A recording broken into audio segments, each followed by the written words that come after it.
O erro silencioso que derrubou a General Motors e mudou a indústria americana. Por décadas, a General Motors não foi apenas uma montadora. Ela foi o centro nervoso da indústria americana. Decidia o que o país dirigia, como produzia, quanto custava e até como milhões de pessoas trabalhavam. A General Motors não seguia o mercado seguia a General Motors. E exatamente por isso, quando os erros começaram a se acumular dentro das salas de decisão, quase ninguém percebeu o tamanho da ameaça que estava crescendo em silêncio. O que parecia estabilidade era, na verdade, rigidez. O que parecia força era dependência. E o que parecia liderança absoluta escondia decisões que cobrariam um preço histórico. Se você já se perguntou como uma empresa que dominou mais de metade do mercado americano conseguiu chegar à maior falência corporativa de sua época, esta história importa. Importa porque não se trata apenas de carros, mas de estratégia, liderança, governança corporativa e do custo real de decisões tomadas longe dos olhos do público. E se você permanece aqui, vai entender por que o colapso da General Motors não foi um acidente repentino, mas o resultado previsível de escolhas feitas ao longo de décadas. Se esse tipo de análise profunda sobre história corporativa, erros de gestão e bastidores do poder faz sentido para você, inscreva-se no Cadeira do CEO, porque toda grande empresa deixa pistas antes de cair. No início do século XX, quando os automóveis ainda eram uma curiosidade para poucos, a General Motors já nascia agressiva. William Durant vinha do setor de carruagens, um negócio dominante na época, e percebeu que o futuro não seria puxado por cavalos. Ao assumir a Buick e transformar aquela aposta em um conglomerado, ele não entrou no mercado devagar, ele avançou comprando tudo o que podia. Cadillac, Oldsmobile, marcas que se tornariam ícones, passaram a fazer parte de um mesmo império em poucos anos. O problema é que crescimento acelerado demais cobra juros invisíveis, dívidas se acumulam, estruturas ficam pesadas, e quando o mercado oscila, o castelo balança.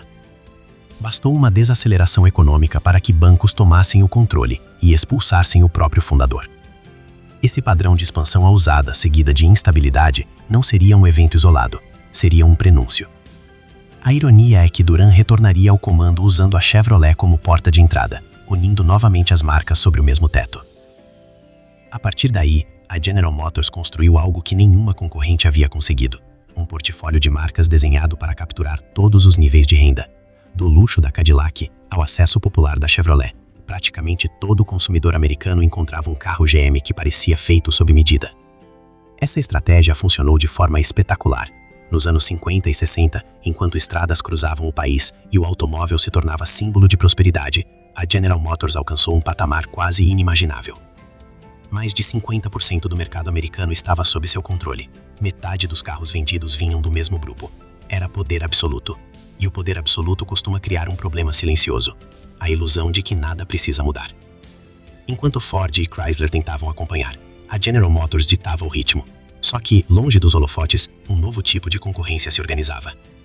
Fabricantes japoneses como a Toyota começaram a enxergar aquilo que as gigantes americanas ignoravam: qualidade consistente, eficiência, custos menores. Em um primeiro momento, essas empresas pareciam irrelevantes, pequenas, estrangeiras, focadas em carros compactos. Mas foi exatamente aí que o erro estratégico começou a ganhar forma. A General Motors acreditava que o mercado sempre desejaria carros grandes, potentes e cada vez mais caros. Era nisso que suas fábricas, sua engenharia e sua cultura estavam moldadas. Quando crises do petróleo mudaram o comportamento do consumidor, o impacto foi imediato. O público passou a buscar economia de combustível, confiabilidade e preço acessível.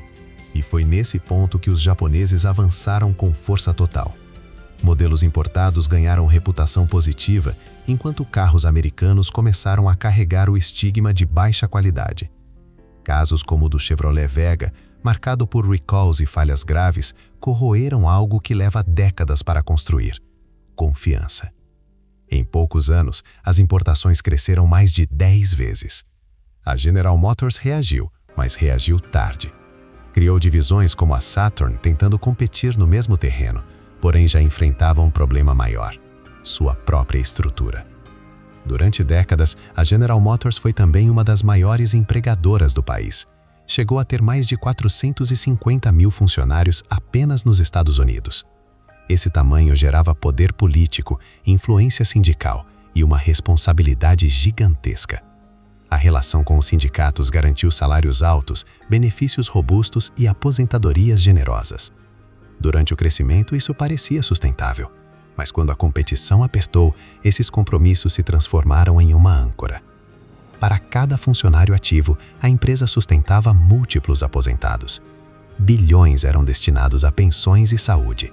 Em certos anos, o custo com ex-funcionários superava o investimento em inovação. Enquanto isso, concorrentes estrangeiros operavam fábricas mais enxutas, muitas vezes sem sindicatos, produzindo carros a um custo muito menor.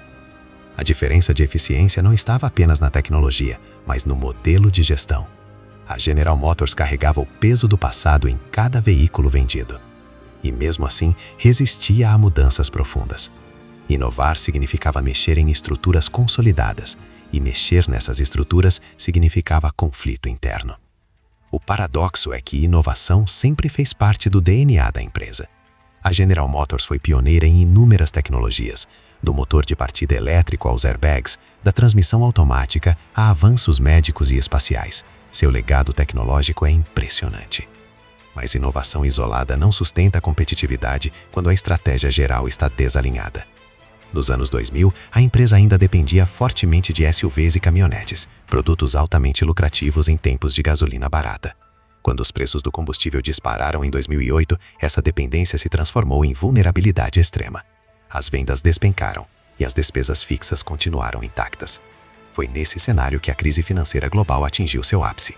O consumo caiu, o crédito secou e a General Motors se viu incapaz de sustentar a própria operação. O que veio a seguir foi um dos episódios mais controversos da história corporativa americana. A falência de 2009. Bilhões em ativos, o dobro em passivos. Um resgate governamental que transferiu temporariamente o controle da empresa para o Estado. Para muitos, um símbolo de salvação. Para outros, um lembrete amargo de que erros privados foram pagos com dinheiro público. Estima-se que mais de 1 milhão de empregos tenham sido preservados, mas o custo reputacional foi profundo. A empresa saiu da falência menor. Marcas históricas como Pontiac e Saturn foram sacrificadas. A General Motors voltou ao mercado de capitais com um dos maiores IPOs da história. E ainda assim, seu valor permaneceu praticamente estagnado nos anos seguintes. Para investidores, a mensagem foi clara. O império não havia recuperado o brilho. E para consumidores, outros golpes vieram. O recall de milhões de veículos por falhas no sistema de ignição, associado a mortes e a anos de omissão interna, atingiu o coração da confiança pública. Descobriu-se que o problema era conhecido havia mais de uma década. A consequência financeira foi grande. A consequência moral, maior ainda. Hoje, a General Motors ainda é gigante, bilionária, global, mas não é mais intocável.